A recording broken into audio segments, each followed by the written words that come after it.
Di tahun 2023 kemarin, itu Inggris kan itu kan mengalami resesi ya pada saat itu.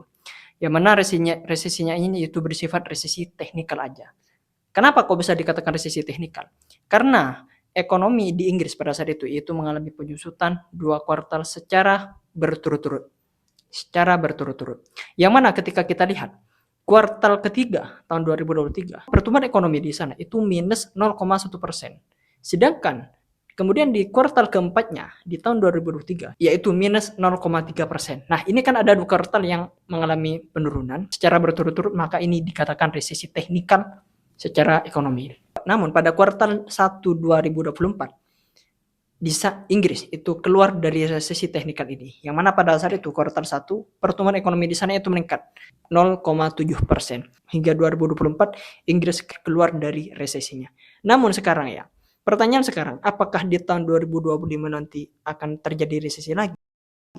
Karena baru-baru ini ketika kita lihat di Inggris itu sekarang sedang heboh-hebohnya.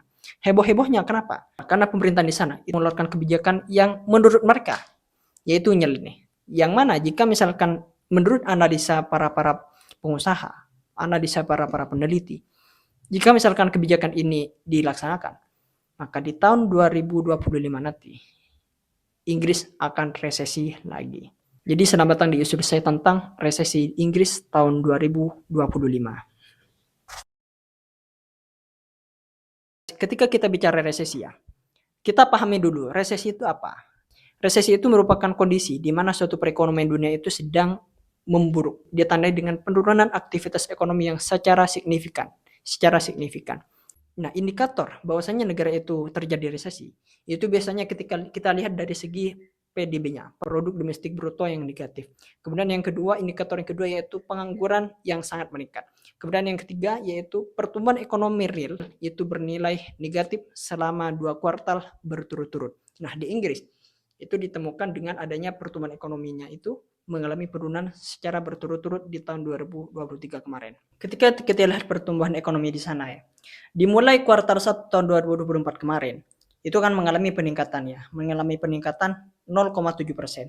Nah, di kuartal keduanya itu mengalami peningkatan 0,6%. Nah, di kuartal ketiga sama kuartal keempat ini, ketika saya lihat di Bloomberg, itu nggak ada peningkatan sama sekali. Jadi pertumbuhan ekonominya itu gak ada. Ekonominya stagnan pada saat itu. Gak turun tapi. Cuman stagnan. Namun ketika saya lihat kayak di berita-berita yang lain. Itu ada yang mengatakan pertumbuhannya 0,1%. Cuman beritanya kurang jelas sih. Yang jelas itu kalau saya lihat di Bloomberg. Itu gak ada peningkatan sama sekali. Prediksinya ada sebelumnya. Sebelumnya itu diprediksikan. Kalau di kuartal 3 sama 4 itu ada peningkatan 0,1%. Namun prediksinya ini salah.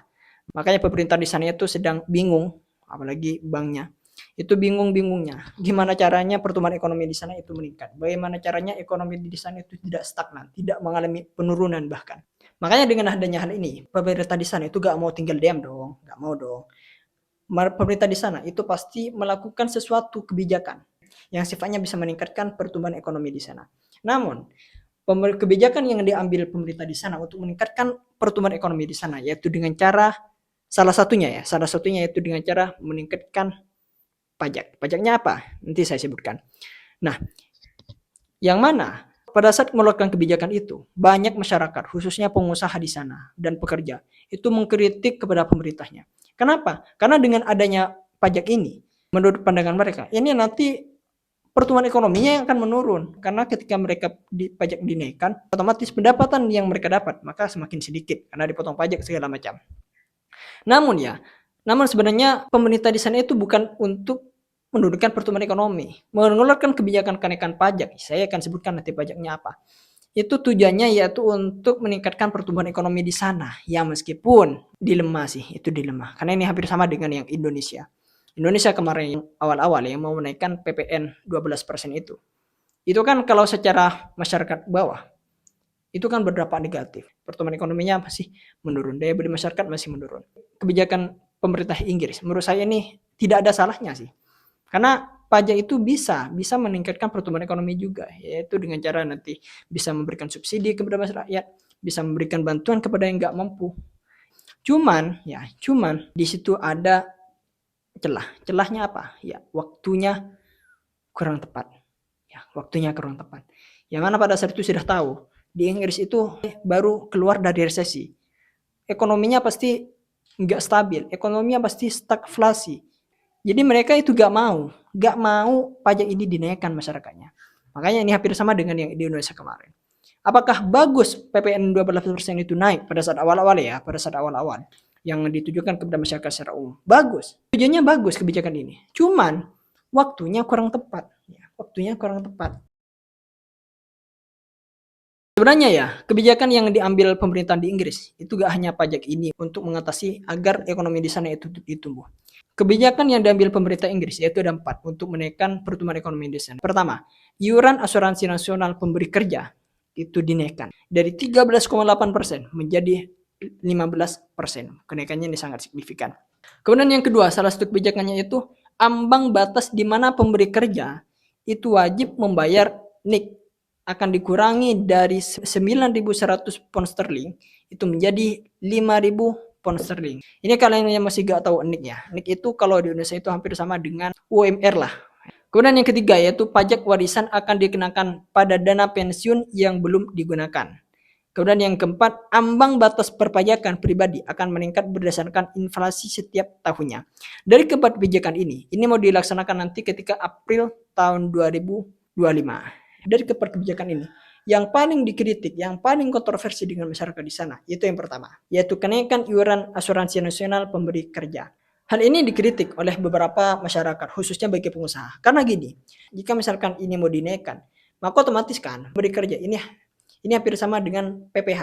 Ini hampir sama dengan PPh. Otomatis pemberi kerja ini harus membayar pajak, membayar iuran itu. Tentu iuran itu pasti diambil dari gaji dari karyawan itu sendiri, gaji dari pekerja itu sendiri. Jika misalkan gajinya 2 juta, kan dipotong dari iuran asuransi ini. Dipotong berapa persen misalkan. Ketika ini dinaikkan menurut pengusaha di sana, maka otomatis mau gak mau, pengusaha di sana itu harus memotong dari gajinya pekerja itu. Jadi otomatis pekerja itu menerima gaji lebih sedikit dari sebelum-sebelumnya karena dipotong pajak segala macam. Nah, jika misalkan ini dinaikkan, maka otomatis pekerja itu menerima lebih sedikit duit. Ketika duitnya menerima lebih sedikit daripada sebelumnya, ia harus mengurangi pengeluarannya dong. Karena kan pemasukannya itu kurang, maka otomatis pengeluarannya juga dikurangi juga. Nah, ketika pengeluarannya itu dikurangi, maka ini berdampak kepada pertumbuhan ekonomi. Pertumbuhan ekonomi akan turun. Oke, misalkan agar gak turun gajinya dinaikkan aja.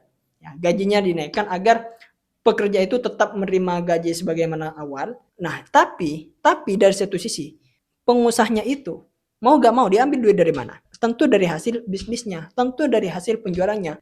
Jadi dia gak mungkin ambil uang sekantongnya sendiri, dia pasti ambil dari hasil penjualannya itu. Otomatis jika mau mengambil dari hasil penjualannya, maka harga barang itu pasti akan dinaikkan. Ketika barang naik, maka supply and demand berlaku pada saat itu. Ketika supply-nya naik, maka demand-nya akan turun nanti. Permintaannya akan turun. Nah, ini berdampak juga dengan ekonomi nanti. Pertumbuhan ekonomi juga akan menurun. Kenapa? Karena masyarakat yang awalnya bisa beli 3, malah bisa beli 2. Nah, itu kan sangat dilema lah. Makanya menurut mereka, jika misalkan kebijakan ini tetap dijalankan, maka pasti akan lebih banyak bisnis-bisnis, perusahaan-perusahaan yang akan kolaps pada saat itu. Sebelum-sebelumnya udah banyak yang kolaps, apalagi dengan adanya kebijakan ini, pasti makin banyak perusahaan-perusahaan yang kolaps di situ. Yang mana dengan adanya kebijakan ini nanti salah satu kritikannya, jika dengan adanya kebijakan ini, otomatis kan para bisnis di sana kan pasti kolaps, PHK di mana-mana, perusahaan akan mengalami penurunan. Otomatis ini ya, jika misalkan diketahui oleh orang-orang luar, bisa menyebabkan menjadi kendala untuk menarik investasi dari luar. Iyalah, nggak mungkin investor asing itu mau investasi ke sana. Kenapa? Karena pertumbuhan ekonomi di sana stagnan, di samping ketidakpastian politik dengan adanya kebijakan itu yang tidak sesuai dengan keadaan di masyarakat. Jadi kalau kita lihat dari kuartal per kuartal, itu kan nggak ada pengurangan sama sekali. Ekonominya stagnan. Nah, itu tidak masuk dalam definisi resesi teknikal ya. Tidak masuk dalam resesi teknikal. Oke, nggak resesi, tapi ekonomi di sana itu sedang melambat sekarang. Jadi kalau kita lihat histori dari kuartal per kuartal ya, perekonomian Inggris itu kan terus mengalami pertumbuhan yang lemah. Tumbuh tapi lemah di awal 2024 ya. Mana pada saat kuartal ke-1 naik 0,7%. Nah, di kuartal kedua naik 0,6%, kuartal 3 sama 4 itu gak naik sama sekali. Di sana itu sekarang itu ekonominya sedang lesu. Yang mana kelesuan ekonomi ini itu karena perlambatan produktivitas yang terus-menerus. Ingat ya, perlambatan produktivitas ini kita itu gak boleh bandingkan dengan Indonesia. Gak bisa dibandingkan dengan Indonesia. Beda kelas lah. Inggris meskipun mengalami perlambatan produktivitas dibandingkan dengan Indonesia, itu bukan saingannya lah. Itu lebih bagus Inggris ekonominya daripada Indonesia sekarang. Cuman batasan perlambatan produktivitas di sana dibandingkan dengan negara-negara yang lain yang setara kayak Perancis, Jerman, Amerika Serikat. Nah, Inggris itu berada di bawah mereka. Namun di satu sisi Inggris itu masih berada di atas kayak Italia dan Spanyol. Apalagi Indonesia, jangan dibandingkan. Indonesia masih jauh. Ya semoga lah kita nanti bisa kayak mereka-mereka. Perlambatan produktivitas ini itu disebabkan apa? Kok bisa lambat ekonominya? Ya tentu salah satunya itu karena disebabkan karena kurangnya investasi kronis dalam modal dan keterampilan.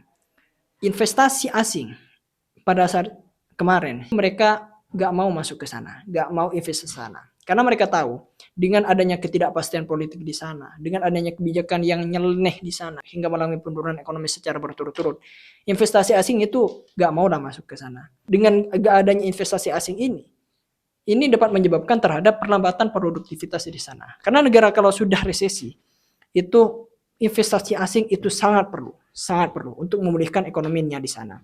Karena jika misalkan investasi gak masuk, maka tadi perlambatan produktivitas itu akan menurun. Jadi kesimpulannya, kita lihat aja nanti apakah kebijakan di Inggris ini mau dilaksanakan tetap atau dengan adanya beberapa kritikan dari masyarakat, pengusaha segala macam. Mungkin kebijakan ini bisa dinegosiasi nanti. Ya kayak yang PPN kemarin. PPN kemarin kan undang-undangnya diubah karena kan ada serangan dari masyarakat, ada kritikan dari masyarakat, toh dari influencer, bahkan pejabat pun ikut komentar. Nah, itu kan bisa mengubah dari segi kebijakan nanti. Ketika kita bicara resesi di Inggris pada tadi, apa dampaknya ke Indonesia jika misalkan Inggris itu mengalami resesi lagi? Maka dampak pada Indonesia itu dari segi ekspornya. Karena kan Indonesia itu ekspornya itu salah satunya ke Inggris. Kayak alas kaki, kayu, barang yang dari kayu, keterampilan segala macam. Kita ekspor ke sana besar-besaran. Jika misalkan di sana resesi ntar, kayak dulu, maka nilai ekspor kita pasti menurun lah. See you next video. Eksklusif.